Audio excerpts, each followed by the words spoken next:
Eu sou o Dr. Consciência, Consciência do José Almeida. Você deve ter assistido no primeiro episódio que eu fui profundamente impactado pelo Evangelho.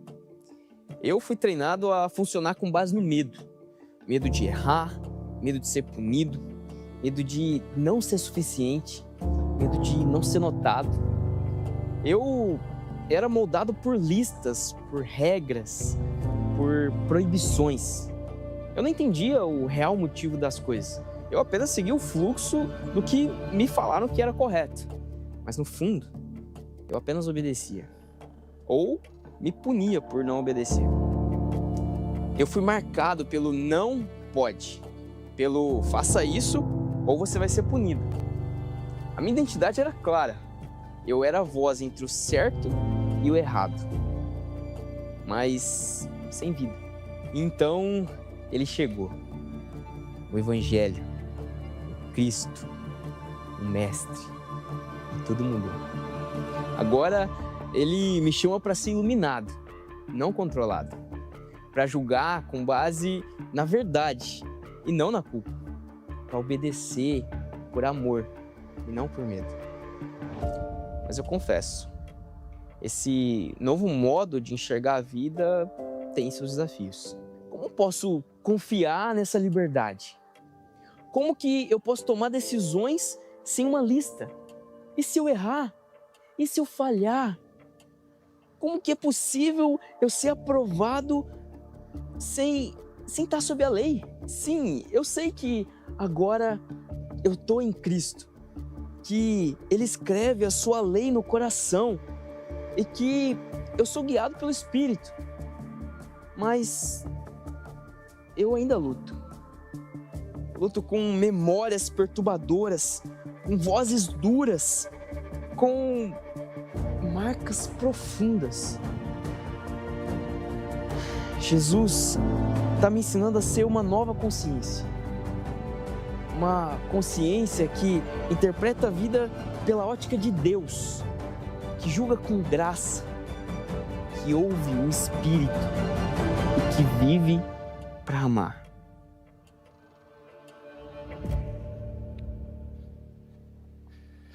Graça e paz em nome de Jesus. Que bom ter você aqui conosco essa noite, para que a gente possa, convertidamente, falar um pouquinho sobre esse personagem tão importante que é comum a todos nós, a consciência.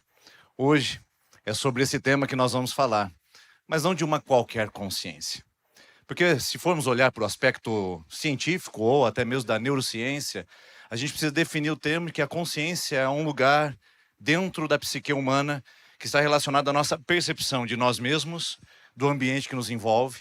É ali que está toda a nossa subjetivação, o centro das nossas experiências pessoais. É a partir dali que nós damos significados, sentidos, propósitos. É a partir da nossa consciência que nós fazemos julgamentos morais, juízos de valores. É a partir da consciência, esse grande, infindável mistério da vida humana, que a ciência ainda não consegue definir, descrever com precisão. É nesse lugar que se dá também o nosso relacionamento com Deus. Por isso, longe de entrarmos para uma discussão científica, ou até mesmo ambientados na psicologia, sustentados por algumas teorias, nós vamos falar da consciência do ponto de vista bíblico, espiritual. O que é essa nova consciência que surge quando o Evangelho chega até nós?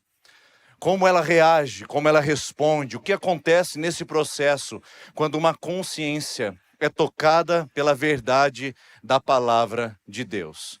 Este é o assunto que nós vamos conversar e é aqui que nós vamos trilhar e caminhar, porque a pergunta que nós podemos fazer é essa: será que quando o Evangelho chega, ele não se torna um obstáculo a consciências humanas? Será que o Evangelho favorece ou prejudica o processo de termos consciências mais claras, lúcidas, sóbrias, sensatas? Seria a nossa consciência, ou o Evangelho em nossa consciência, um empecilho ao nosso progresso como seres humanos? Eu faço essa pergunta aparentemente ilógica, aparentemente infundada, porque provavelmente você é vítima de exposições como essa. Provavelmente, em algum momento da sua vida, você já foi exposto a questionamentos como esse.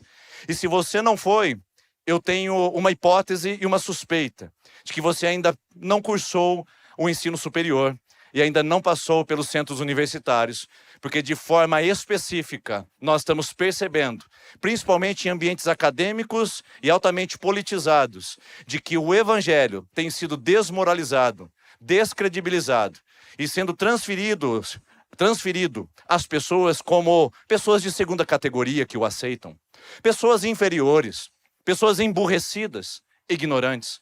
Ou você nunca passou por isso? Ah, agora você ficou crente? Ixi, já vi que você perdeu a capacidade de pensar e vai fazer tudo o que o seu pastor mandar. Ou quem sabe você já ouviu a frase, você se tornou crente? Ixi, vão desligar o seu cérebro. Ou quem sabe você já ouviu a frase grotesca, incoerente e desmoralizante, dizendo que ser crente é deixar de pensar, é deixar de raciocinar, é deixar de ter uma consciência atuante.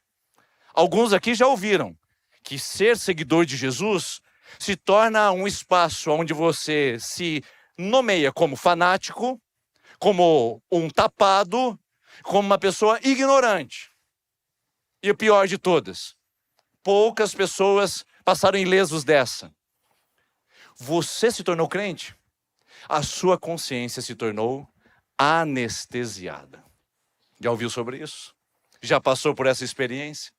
Como que se aceitando o evangelho, a nossa consciência passasse por um processo de embotamento, um processo de anestesia, de entorpecimento, onde a gente perde a capacidade de perceber o mundo ao nosso redor, a nós mesmos e atribuir sentidos e significados à nossa vida, sempre atuando pelo viés da religiosidade. Agora, o que poucos sabem, que o fundamento dessa conversa fiada, de que o crente, quando permite o evangelho tomar conta de si, se torna uma pessoa menos consciente ou uma pessoa adormecida em suas atividades, na verdade tem um fundo histórico acadêmico bastante interessante que vem com láureos, que vem com apresentações acadêmicas e científicas. A primeira vez que essa conversa surgiu, apareceu na conversa fiada de um homem chamado Karl Marx, pensador e sociólogo, que escrevendo uma carta, ele registra a religião da seguinte maneira: a religião é o suspiro da criatura oprimida. É como se fosse o grito agonizante de quem não tem quem o defenda. O coração de um mundo sem coração e o espírito de uma condição sem espírito. Ela, a religião, é o ópio do povo. Ópio, opiáceos, anestésicos, analgésicos utilizados para embotar e adormecer a nossa consciência. Sim, o Marx diz que a religião se torna esse espaço onde perdemos a capacidade de raciocinar, pensar e interagir com o nosso mundo de uma maneira consciente, objetiva, lúcida e sóbria.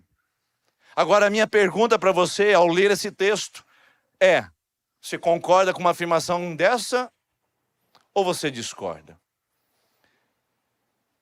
Alguns podem dizer misericórdia, mas eu preciso dizer a você que duas concepções e duas interpretações dessa frase cabem a nós. A primeira é em total concordância com Marx e a segunda é em total discordância dele. Como isso pode acontecer? Deixe-me explicar. Se quando Marx se refere à religião, no sentido estrito da palavra, que significa uma estrutura de pensamento, uma estrutura de comportamento, onde nós nos manifestamos em direção à divindade para torná-la favorável através dos nossos feitos, para que os nossos caprichos sejam atendidos, então eu concordo com Marx. Essa foi a definição de Otto Maduro, um sociólogo latino-americano, que disse que toda a estrutura religiosa tem no seu DNA o seguinte processo: humanos que se movem para uma divindade em favorecimento a ela, para que essa divindade seja favorável às suas necessidades e caprichos pessoais. Se religião, que ele atribui o sentido, é esse espaço de manipulação, de controle, de alienação, se a religião é esse espaço de total monitoramento, então de fato ele tem razão.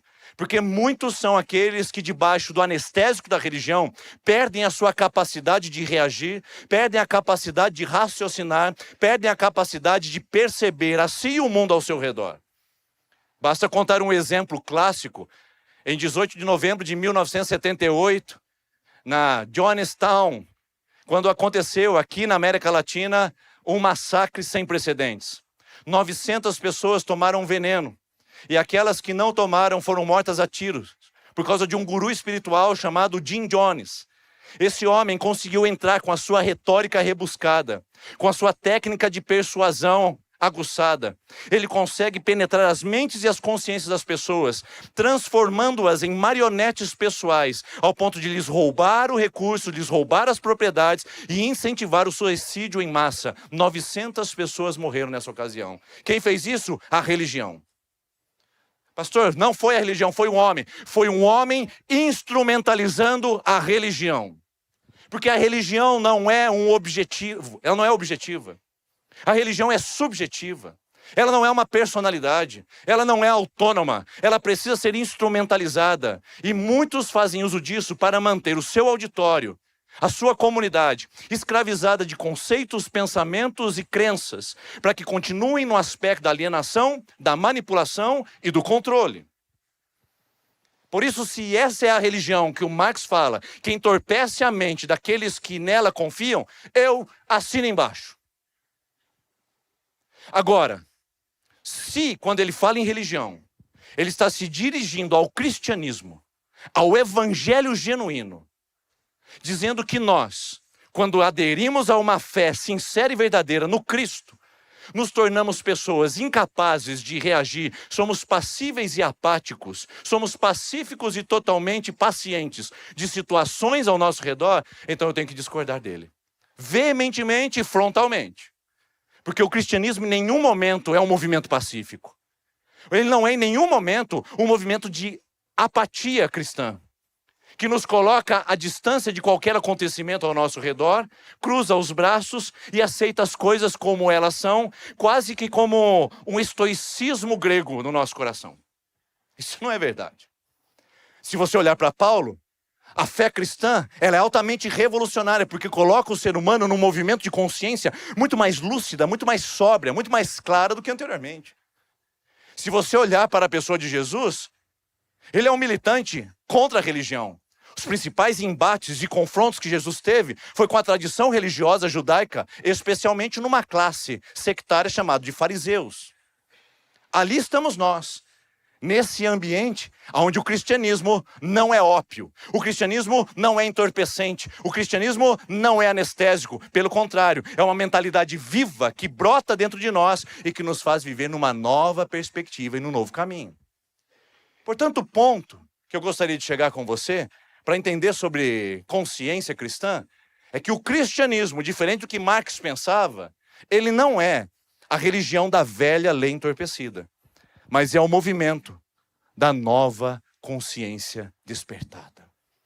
O cristianismo não está debaixo de leis, regras de observância cegas. Ele não é um conjunto de prescrições morais ou cerimoniais. Ele não é a velha lei caducada. Ele é a nova consciência despertada, viva. Então você está dizendo, pastor, que a lei para nada serve hoje? Vamos avançar mais um pouco antes de você chegar a essa conclusão? Que tal você olhar para a trajetória bíblica? Você acha que um Deus que deu a liberdade ao ser humano para que ele pudesse comer de todas as árvores do jardim, com exceção de uma, ele iria ser um Deus controlador, legalista e moralista? Você acha que um Deus que criou o ser humano no amor, e o amor tem liberdade, porque o verdadeiro amor lança fora todo o medo, de acordo com 1 de João capítulo 4. Você acha que ele queria que as leis e as prescrições fossem para nós o início e o fim da vida humana? Obviamente que não. Prova disso é a palavra que ele traz através do profeta Jeremias. Em Jeremias capítulo de número 31, o versículo de número 33, essa referência do versículo 18 está errada no telão, diz assim: esta é a aliança que eu farei com o povo de Israel depois daqueles dias, declara o Senhor. Que aliança? Aliança testamento. Esse é o testamento que eu vou lavrar com eles. Porei a minha lei no íntimo deles e escreverei no seu coração. Serei o Deus deles e eles serão meu povo. Não será mais escrito em pedras, mas será escrito no íntimo. Essa é a nova aliança. Se você está chegando aqui pela primeira vez e nunca teve a oportunidade de entender a Bíblia, posso explicar para você rapidamente. Antigo Testamento, velha aliança. A lei caduca da própria lei. Velha aliança. Novo Testamento é a partir de Jesus. Nova aliança. É o despertar de uma nova consciência e não a retomada da velha lei. Não é a reforma da lei, é a nova consciência. Prometendo que o que foi feito no Monte Sinai com o Decálogo, os 10 mandamentos, dados em pedras a Moisés, escritos com o dedo de Deus, não seria o suficiente para manter o homem longe do pecado. A lei veio para que o homem não destruísse a si próprio, ao seu semelhante e o ambiente que ele vivesse. Porque debaixo da influência e da ação do pecado, obviamente que esse ser humano seria um desastre ambulante. Então o que Deus faz? Ele estabelece a lei, o decálogo, e entrega isso ao povo de Israel e diz: vocês vão caminhar com isso para os proteger. A lei foi um instrumento de proteção de Deus para um povo que estava vendido ao pecado. Não era prisão, era proteção, mas não era o final da linha. Deixa eu contar um exemplo para você. Eu tinha um cachorrinho recentemente. E quando o meu cachorro precisava sair, quando nós mudamos para Maringá, ele precisava sair do lado de fora da casa para poder fazer as suas necessidades. Só que esse cachorro foi criado sem guia. Não dava para colocar coleira nele. Você pode estar imaginando que é um Doberman, um Pitbull, mas é um Shih Tzu desse tamanho assim, com a carinha fofinha. Mas todas as vezes que eu pegava a guia para falar para ele: vamos lá agora para o seu passeio, ele olhava para mim e fazia assim, ó. Mas que cachorro rebelde. E quando eu ia colocar a guia nele, ele me mordia. Meu Deus, eu estava tentando proteger aquele cachorro, que para ele parecia prisão, perda de liberdade, na verdade era proteção.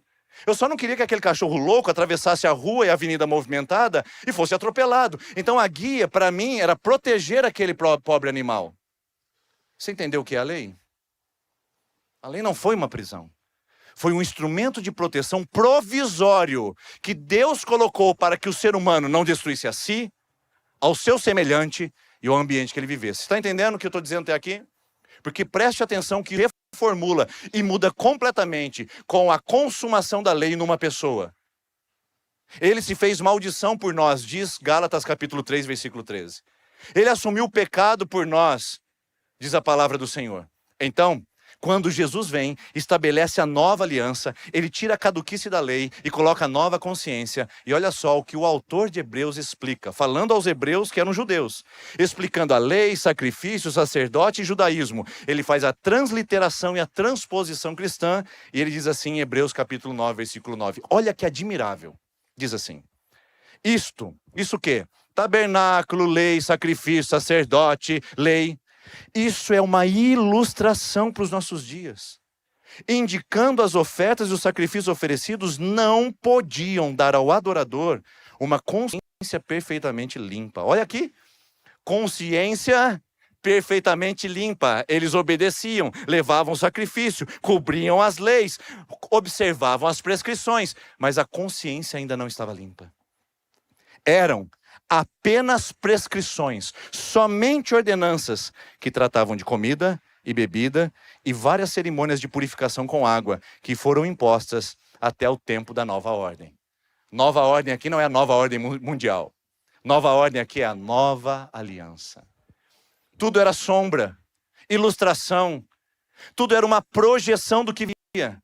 A lei, os mandamentos, as tábuas escritas em pedra eram apenas uma sombra das tábuas que seriam plantadas em nosso coração, das leis que seriam gravadas pelo dedo de Deus através do Espírito Santo, de dentro para fora e não mais de fora para dentro. Então, a lei funcionou sim, até a vinda de Jesus. Depois dele, o que você acha? Então você está dizendo, pastor, que a lei não é mais necessária? Calma aí, vamos avançar mais um pouquinho que eu acho que você vai entender até lá. Gálatas capítulo 3 fala sobre a lei como tutor. E o texto diz assim: antes que viesse essa fé, a fé em Jesus Cristo, estávamos sob a custódia da lei e nela aprisionados. Até que a fé em Jesus, que haveria de vir, fosse revelada. Agora presta atenção. Assim, a lei foi o nosso tutor até a chegada de Cristo. para que fôssemos justificados pela fé, a fé em Jesus Cristo. Agora, porém, que a fé chegou, não estamos mais sujeitos ao tutor. O que é um tutor senão aquele que encaminha? O que é um tutor senão aquele que pedagogicamente ensina? A lei foi tutor para um povo sem Cristo. E para o povo com Cristo? Acho que agora você sabe responder. A lei foi o sistema de proteção para um povo escravizado do pecado sem a nova aliança. E agora, debaixo da nova aliança? Cristianismo não é religião mofada da velha lei caduca de regras, observâncias e prescrições. Cristianismo e evangelho, entenda bem o que eu estou te dizendo, é um movimento da nova consciência avivada, despertada, entendida, lúcida, que agora vem pela vida no evangelho. Então o sistema de lei não só foi considerado caduco, como também foi superado. Prova disso é Mateus capítulo 5. Jesus vai conversar com os seus primeiros seguidores baseando o seu ensino na velha lei. Ele diz, está escrito, e você ouviu isso, não adulterarás. E aí ele diz o seguinte, essa lei é de fora para dentro. Essa lei a gente consegue ver. Se você está sendo fiel à sua esposa, é porque você não está saindo com aquela fulana. Se você está sendo fiel ao seu marido, é que você não está saindo com o fulano. Então, visivelmente e externamente você é fiel. E Jesus diz, eu porém vos digo. Vamos para a consciência. Vamos de dentro para fora. Se você olhar por uma mulher de uma maneira indevida e cobiçá-la, você já pecou no seu coração. Os que estavam empolgados até agora de imaginar que não tem mais lei, agora sentem um pouquinho mais pressionados diante da nova estrutura de consciência. Jesus traz para dentro, irmãos, não para fora. A lei pode coibir a prática, mas não pode tratar o desejo. É só a consciência em Cristo e o novo evangelho despertando a nova consciência em nosso coração que pode fazer isso. Jesus disse, vocês ouviram o que foi dito. Não dirás falso testemunho. Não vai usar sua palavra para falar mentiras. Eu, porém, digo, seja o seu sim, sim, e o seu não, não. Isso é convicção interna. Isso é consciência de que você está falando a verdade por você e não por um sistema de medição externa a você. Jesus continua dizendo, vocês ouviram o que foi dito, olho por olho, dente por dente. A justa retribuição. Eu, porém, vos digo, se alguém lhe quiser tomar a capa num processo, dê também a túnica. Se alguém bater na sua face, ofereça também a outra. Se alguém obrigar a andar uma milha, ande uma mais com ele. Isso é consciência do evangelho, não é observância de leis. E Jesus continua avançando sobre o sábado. Ele continua avançando sobre a cobiça. Ele continua avançando sobre todos esses princípios que a lei ordenava e estruturava, mas que não eram suficientes porque era de fora para dentro. Isso é legalismo, isso é moralismo. Isso foi útil antes de Jesus. Hoje não serve mais para quem o conhece, para quem o serve.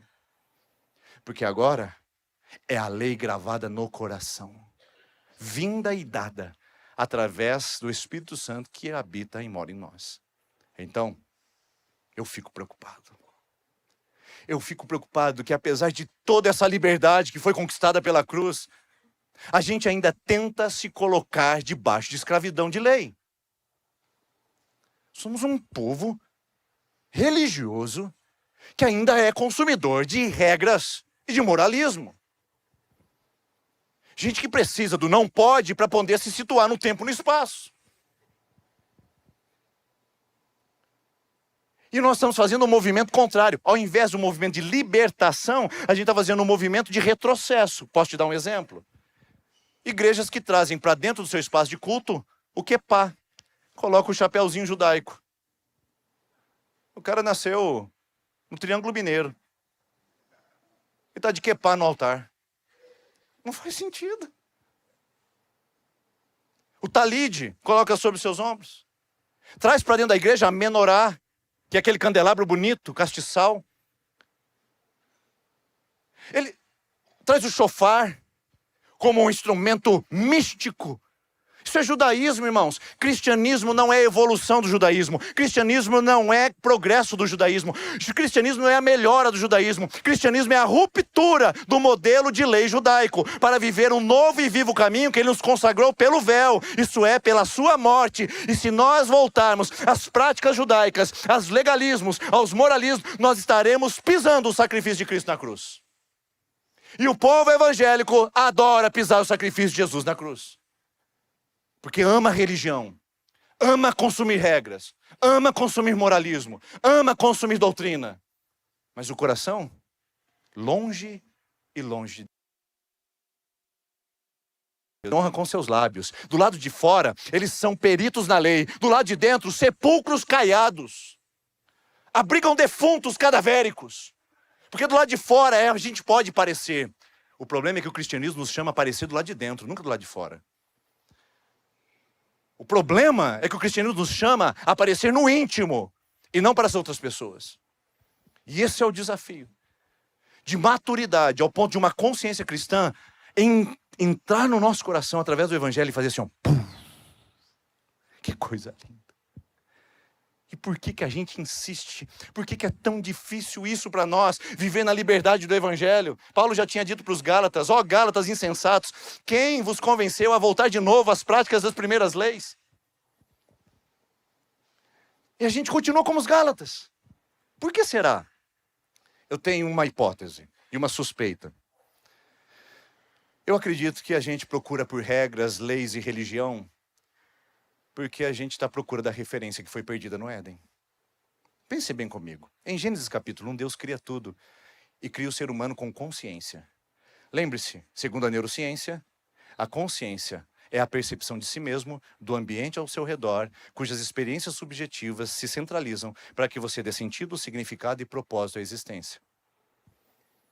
Quem que deu isso para nós? Foi o Criador. E ele deu para quê? Para que no jardim do Éden a gente comesse do bem. Porque ele disse, não comam da árvore do conhecimento do bem e do mal, porque vocês já têm o bem. O bom, o belo, o justo, o verdadeiro, o bem, já estava em Deus através da relação com o primeiro casal. O que eles foram comer do fruto do mal? Eles não comeram da árvore do conhecimento do bem e do mal, eles comeram da árvore do conhecimento do mal, porque o bem eles já tinham. Então essa consciência de Gênesis 1, feita para perceber Deus, interagir com Deus, integrar com Deus, foi totalmente rasgada pela queda e caímos. E ao cair em Gênesis capítulo 3, nossa consciência agora tem que lidar com o certo e o errado, o justo e o injusto. E esta dualidade é a grande dificuldade nossa hoje. Porque eu pergunto para você, de onde vem a sua referência de certo e errado? De onde vem sua referência de justo e injusto? Porque as coisas podem mudar. É justo explorar uma criança no trabalho?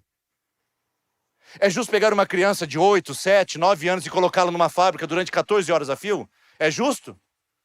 Não, mas no século XIX era extremamente justo. Na Revolução Industrial, as crianças eram mini-adultos que trabalhavam ferozmente para movimentar a máquina industrial. E os crentes, os proprietários de suas indústrias, subjugavam as crianças, sabendo que estavam fazendo a justiça. De onde vem sua referência de justo e injusto? Ela é muito falha, ela é muito frágil, ela é construída socialmente, ela é construída culturalmente, ela é construída religiosamente, mas a minha pergunta, onde é que está a pureza dessa referência? Onde ela foi perdida? Onde nós a desfizemos? Por isso que a nossa busca por regras, por leis e por uma consciência controlada é, na verdade, a busca da consciência perdida no Éden. Onde a gente está procurando uma referência. Meu Deus, alguém me diga quem eu sou, alguém me diga o que eu faço. Alguém me diga que eu estou acertando na vida, alguém me diga que eu estou no caminho certo. Então, Jonas Madureira, que é um escritor brasileiro, ele escreve um livro quando ele fala da inteligência humilhada e fala dos nossos comportamentos de autorreferência. E ele separa 3 referências que nós temos para manter a nossa consciência em dia. 2 destrutivas e uma redentiva. E eu vou mostrar para você aqui rapidamente. O primeiro processo de referência que nós temos da nossa consciência, altamente destrutivo, se chama autorreferência. Alter é uma palavra que significa outro. Então significa que a minha fonte de consciência está no outro. em grupos, pessoas, comunidades, instituições, padrões, modelos, sociedade, igrejas, religião, hierarquias, poderes. A minha referência de certo e errado, bom e justo, belo e feio, está baseado na cultura, está baseado na sociedade, está baseado fora de mim. É um sistema que me fecha num quadrado, onde eu consigo pensar só daquele jeito. Lembra dos proprietários de indústria do século XIX? Eles não conseguiam pensar de outro jeito. Porque a sociedade os colocou nesse quadrado e eles não conseguiam nem ter consciência de que estavam explorando crianças e roubando delas sua inocência. Falasse isso para alguém lá que ele não entenderia.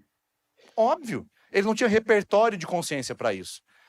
Conforme diz um sociólogo chamado Peter Berg, ele diz o seguinte: quem conhece menos da água é o peixe. Quem menos sabe da água é o peixe. Tinha 2 peixinhos vindo assim, nadando na água. E um peixe mais experiente, barbudo, cabelos brancos e as suas clãs aparecendo naquele nado suntuoso, encontra os 2 peixinhos e pergunta: e aí, queridos jovens, como está a água hoje? Um peixinho olha para o outro olha para um e fala assim: água? Que isso? Quem menos sabe da água é o peixe. E nós estamos imersos, saturados de uma consciência externa a nós, vendida pelo sistema, vendido pela estrutura, vendido por tudo que nós estamos. E sabe o que está acontecendo conosco? Somos incapazes de perceber. Então, Marx, segura essa aí. Na verdade, não é a religião que é o ópio do povo, é a própria sociedade que se configura, que se estrutura, que se constrói socialmente e intelectualmente, que coloca travas, modelos, padrões e torna o ser humano escravo, embotado, anestesiado, mecânico, automático. Pega essa agora, Marx.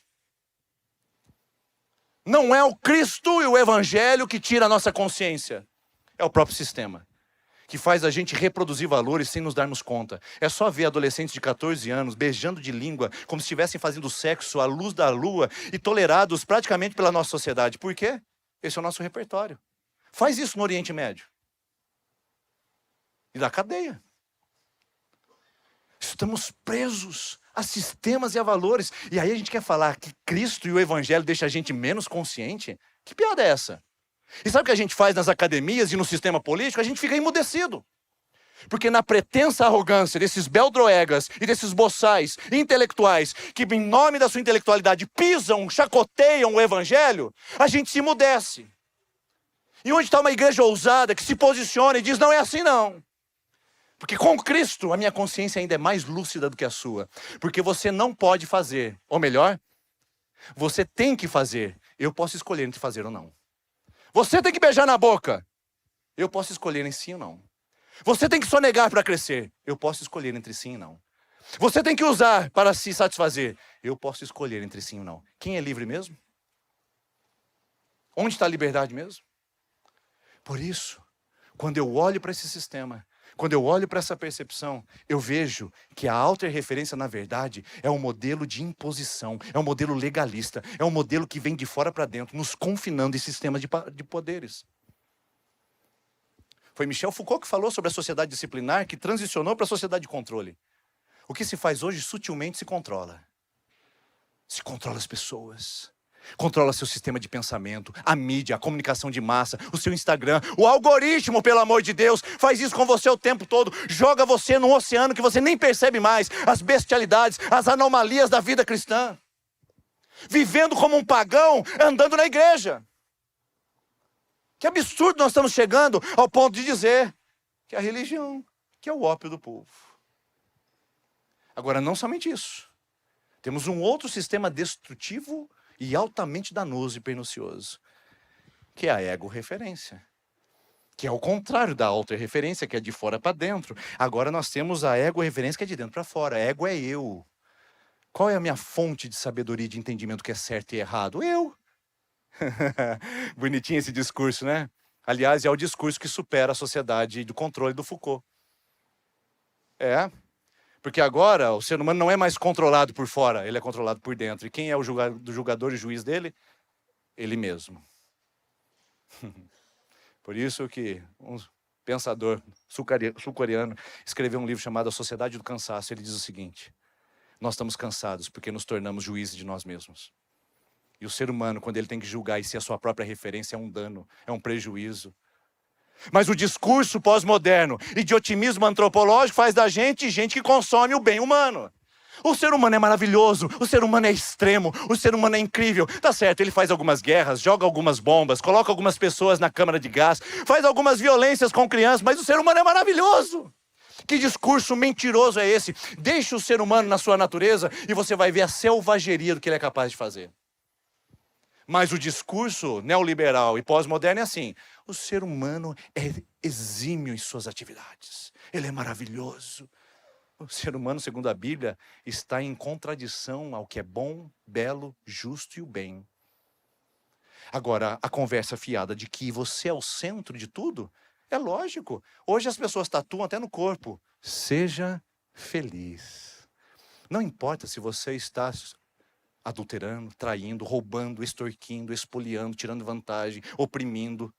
Se você está sendo feliz, isso se chama relativismo. Onde se você tem a sua verdade, eu tenho a minha, a gente se respeita. Porém, se você não se cuidar, eu vou atropelar você com a minha verdade. Esse é o mundo que a gente vive. Do ego-referência, onde eu procuro a referência não fora de mim, mas em mim. E aí eu pergunto para você, onde é que está a fronteira disso? Você está vendo a fronteira? Não tem. Porque se a ego-referência só define quem você é, em você somente, você não tem. É libertinagem total. Paz. Manda ver. Você está feliz? É o que importa. Sem fronteiras. Se isso machuca, fere, desumaniza, não tem problema. O importante é que você seja feliz. Que consciência é essa? Que não tem limites, não tem padrões. É o extremo. Agora, como que a gente cura isso? Duas coisas que nós estamos procurando desde o Éden para tentar nos localizar no mundo, dar sentido e propósito. Agora, como é que a gente corrige isso? Aí vem a solução. E a solução é a teorreferência. Teo significa Deus em grego. Então, a referência de Deus. Agora, Cristo é a fonte da minha consciência. Não é externo a mim como a sociedade e as comunidades. Não é dentro de mim, no meu ego perigoso e narcisista. É para além de mim, se chama transcendentalmente.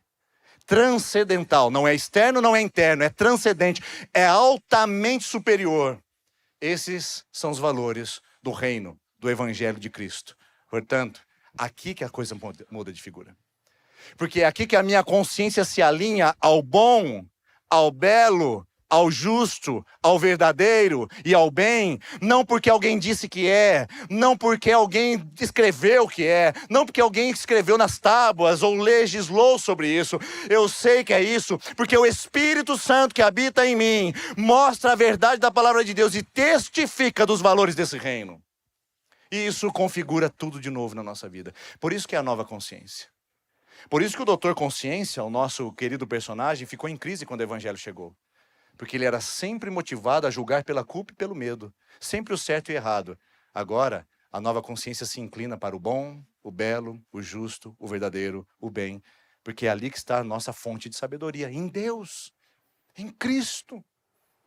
E então eu posso viver.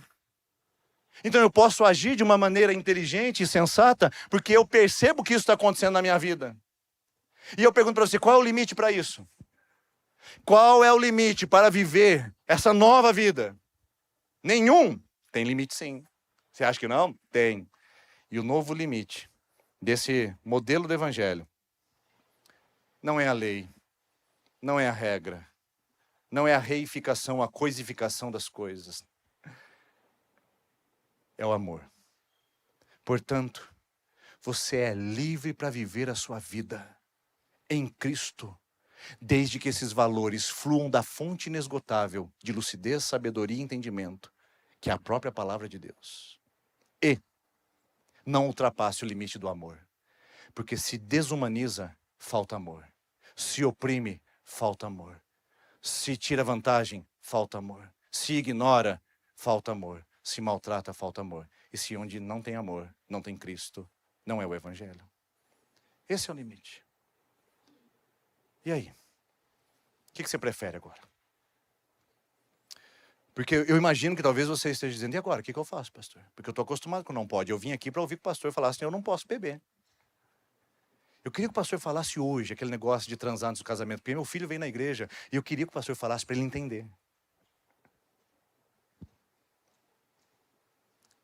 Paulo disse em 1 Coríntios capítulo 10, versículo 23, eu posso todas as coisas me são lícitas, mas nem tudo me convém. Eu posso fazer todas as coisas, mas eu não vou ser escravo de nenhuma delas. Eu posso tudo, mas nem todas edificam. Paulo diz, eu posso. Você pode, meu irmão. Ei, pode ir na Expo Agro. Ir no sertanejo sofrente. Pode. Cachaçada? Pode. Levar a namorada para casa dos pais, quando eles estão viajando? Pode também. Olha que maravilha. Só que o cristianismo não é legalismo do não pode. É, você pode, mas convém. Você pode, edifica. De acordo com 1 Coríntios 8:1, versículo 3 também vai dizer isso. Que o conhecimento ensoberbece, mas o amor edifica. Se não é amor, se não tem valores do reino, não é evangelho. Portanto, não convém. Você não deveria ser dominado por isso. Então as pessoas vêm à igreja para ouvir o que não pode. Mas sabe o que eu gostaria que você entendesse? Que você deveria vir à igreja para entender o que Deus quer de você. Quem você é para Ele. Que você não oferece o seu corpo para uma dançadinha da noite e nem para um sexo casual. Que você não oferece o seu entendimento a uma anestesia tóxica. Que você não oferece o seu trabalho, o seu comércio, a sua dignidade para consumir e roubar mais dos outros. Que você entenda pelo Espírito Santo que não é que não pode, é só que você não deveria. Porque isso ofende esse lugar que Deus te plantou, de bem, belo, bom, justo e verdadeiro, que é o lugar que todos nós deveríamos transitar, porque a nova consciência em Cristo faz isso conosco. Eu sei, eu estou pisando em território minado. Eu estou pisando em terreno sensível com você essa noite. Muitas pessoas estão agora sendo empoderadas na sua possibilidade de decisão. Muitas pessoas podem mal compreender essa conversa dessa noite. Mas eu prefiro correr o risco. Porque chega, irmãos. Chega de mentalidades monitoradas. Chega de comportamentos estereotipados. Chega de uma religiosidade fria que diz para você um monte de regras onde você não tem sentido nisso. Chega de cerimônias onde você vai e volta cada vez mais vazio. Seja no catolicismo, seja na religião afro, seja no meio evangélico, onde você vai e não vê propósito, não tem sentido para a sua vida. Chega. Chega de homens que usam da sua posição para explorar, manipular e controlar pessoas inocentes e bem-intencionadas. Chega! O evangelho é o evangelho da consciência de liberdade. Em Cristo, segundo a palavra do Senhor em João 8,32, nós conheceríamos a verdade e a verdade nos libertaria. Nós somos a comunidade de libertos e não de escravizados, de moldes, modelos, padrões criados pelos humanos, criados pelas doutrinas tóxicas para nos manter refém de uma mentalidade subversiva. Agora minha palavra com você é: como que a gente pode resolver esse problema? Timothy Keller vai dizer uma frase bastante interessante.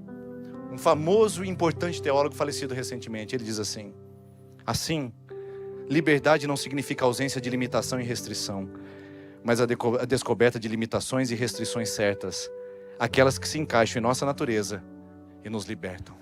Filha, você tem a natureza divina em sua vida. Não é que você não pode, você não deve. Ou não deveria. Filho, você tem o DNA da divindade operando em você. A realeza mora em você, o Espírito Santo. Não é que você não pode, você não deveria. Não é tirar limites, é descobrir novos limites. É em Cristo, na liberdade que eu tenho nele, na nova consciência despertada, eu agora saio do processo do ópio e entendo quem eu sou em Cristo. E aquele que está em Cristo, nova criatura é. As coisas velhas e a velha lei já passou, e tudo se fez novo. Por que é tão difícil para nós isso? Uma frase, uma palavra tão linda começa: por que é tão difícil a gente entender? Eu tenho algumas hipóteses aqui. E eu vou trazer para você. Primeiro, porque nós amamos a superficialidade confortável. A regra me traz uma pretensa aparência de que eu estou cumprindo as leis. Então eu consigo ser um crente de domingo à noite, mas viver contrariamente a tudo isso na segunda-feira pela manhã, no meu íntimo.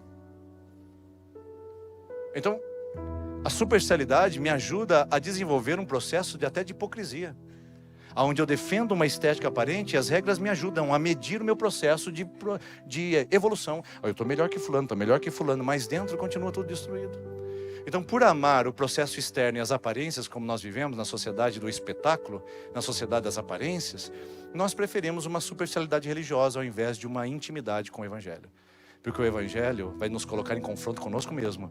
E você não vai ter mais que ser honesto para fora de você. Você vai ter que ser primeiro honesto com você mesmo. E isso muda tudo. Isso muda tudo. Porque uma coisa é você obedecer, aparentemente, ser o adolescente, o jovem da igreja que frequenta com papai e mamãe. O difícil é você amar a Jesus e entender que Ele mora dentro de você. E que não dá para esconder de você mesmo quem você é. Outro problema é que nós amamos legalismo e moralismo. Somos a sociedade do controle, da culpa, do medo, da punição. Então a gente prefere ter a regra para a gente saber onde está pisando para não ser punido. Só que o cristianismo não é da punição, não é da culpa e nem da condenação. É da libertação, da graça e da misericórdia. Infelizmente essa mensagem foi soterrada. Agora pense comigo. Se você vivesse nessa perspectiva aqui, ó. Se nós na segunda IPI fôssemos convertidamente conscientes de que cristianismo não é entorpecimento da consciência, é o despertamento dela, como é que a gente viveria? Imagine os benefícios disso, meu irmão e minha irmã. Imagine só. Primeiro, o primeiro benefício é que você vai ter um amor leal e um amor sincero. A palavra de Deus diz em João capítulo 14, versículo 15, se vocês me amarem, preste atenção na sequência, se vocês me amarem, guardarão os meus mandamentos. Não é guardar os mandamentos para me amar, é me amar primeiro. Ei, jovem, ame a Jesus. Ei, família, ame a Jesus. Ensine seus filhos a amar a Jesus e a não obedecer prescrições religiosas. E nós vamos conseguir libertar uma geração de uma religiosidade que não está fazendo mais a diferença no Brasil. Eu recebi dezenas de mensagens dizendo que os evangélicos estão crescendo em Maringá e estão substituindo outras religiões. Eu pergunto para você, qual é a qualidade desses evangélicos? O que de fato vai acontecer nas nossas escolas, universidades, nosso sistema político-econômico? O que vai acontecer? Porque o amor leal e sincero é o resultado de amar a Jesus e guardar mandamentos. Segundo, você vai ter uma obediência consciente. Jesus disse em Mateus capítulo 28, versículo 20, ensinando todo mundo a guardar os meus mandamentos. Veja bem, Jesus diz para a gente ensinar a guardar, não ensinar o mandamento. Ensinar mandamento é ensinar legalismo. É ensinar a guardar o mandamento, colocar de dentro para fora, conforme diz o Salmo 119, versículo 105, que a lâmpada para os meus pés é a sua palavra e luz para o meu caminho. Aí é diferente. É guardar, não é legalismo. Terceiro, você alcança maturidade espiritual. João capítulo 16, versículo 8 diz assim, o Espírito Santo vai convencer você do pecado, da justiça e do juízo. Você achou que ia viver sem regras? É que é um pouquinho mais alto o negócio. Quem ensina você não é o pastor. Quem ensina você não é a confissão de Westminster. Quem ensina você não é o código disciplinar da Igreja Presbiteriana Independente do Brasil. Quem ensina você é o Espírito Santo. E ele convence do pecado, da justiça e do juízo. Basta com que você deixe que ele seja o seu tutor. E aliás, esse é o último. Quem vive na perspectiva da consciência cristã despertada, vive com o Espírito Santo como seu tutor. João 14, 26 diz assim, o Espírito Santo, que está no Pai, e que agora vem residir em vocês, vos ensinará todas as coisas e vos fará lembrar de tudo que eu tenho ordenado. Você lembra que a lei era tutor? Você lembra que a lei era o pedagogo até Jesus? Eu pergunto para você, quem é o pedagogo do crente desperto no Evangelho? Quem é o ensinador? Quem é o tutor? É o Espírito Santo da promessa. Por isso, se você tem a palavra de Deus e você tem o Espírito Santo morando em você, você tem as leis escritas em carne dentro do seu coração e ele faz o processo de tutoria, ensinamento e apresentação de um Evangelho que não ultrapassa. E sabe o que acontece com isso? Que consciência maravilhosa que desperta. Porque a lei faz você adormecer e entorpecer, mas o Evangelho com o Espírito Santo faz você viver. conforme diz o apóstolo Paulo, 2 Coríntios 3:6. Ele nos capacitou para sermos ministros de uma nova aliança, um novo testamento em Jesus. Não da letra, não mais dos mandamentos frios, de fora para dentro, mas do Espírito, de dentro para fora. Porque a letra mata, mas o Espírito desperta a sua consciência. Acho que a gente respondeu, Marx. Eu acho que a gente respondeu o que o Evangelho faz quando ele entra na consciência do discípulo. A minha pergunta para você é se você quer viver isso. Porque convertidamente é andar numa consciência superior que o Evangelho traz a nós, com muito maior responsabilidade, mais lucidez, mais sobriedade, mais clareza e mais vida, que eu acredito que é o que você está procurando na sua vida. Vamos ficar em pé? Vamos orar juntos nesse momento? Nós temos uma canção para cantar e eu queria aproveitar para orar com você. Senhor Jesus, nós queremos um coração livre, uma consciência desperta para viver o melhor do Evangelho. Esse presente que o Senhor deu, Pai, para nós. Nós não queremos ser o filho mais novo, que sai gastando de uma maneira libertina. Mas a gente também não quer ser o filho mais velho, que fica na casa observando as leis sem amar o Pai. Senhor, tem gente aqui que passou a vida toda dentro da casa observando as leis, mas nunca amou o Pai. Tem medo do Pai. Sente culpa. Tem gente aqui que frequenta templos evangélicos, comunidades, há anos e ainda não conheceu o coração do Pai. Só conheceu a punição, a culpa, a revolta. O Espírito Santo de Deus faz um milagre essa noite. Cura a nossa consciência. Porque o verdadeiro amor lança fora todo o medo. Lança fora o medo agora. E traz uma consciência em Cristo de que somos amados, acolhidos, recebidos, não pelos méritos que habitam em nós, mas pela graça daquele que habita em nós, Jesus Cristo Senhor. Oh Deus, que a decisão de seguir a Cristo seja uma decisão tão verdadeira que para trás a gente não volte nunca mais. O Senhor é o nosso bem maior. O Senhor é a nossa maior conquista e a nossa maior esperança. Por isso, em nome de Jesus, não nos deixe ser filhos libertinos e nem filhos servis. Nós queremos ser seus amigos. Nós queremos ser filhos amados do Pai, num relacionamento íntimo e profundo com a sua presença. É a nossa oração em nome de Jesus. Vamos cantar essa canção e vamos meditar nessa palavra.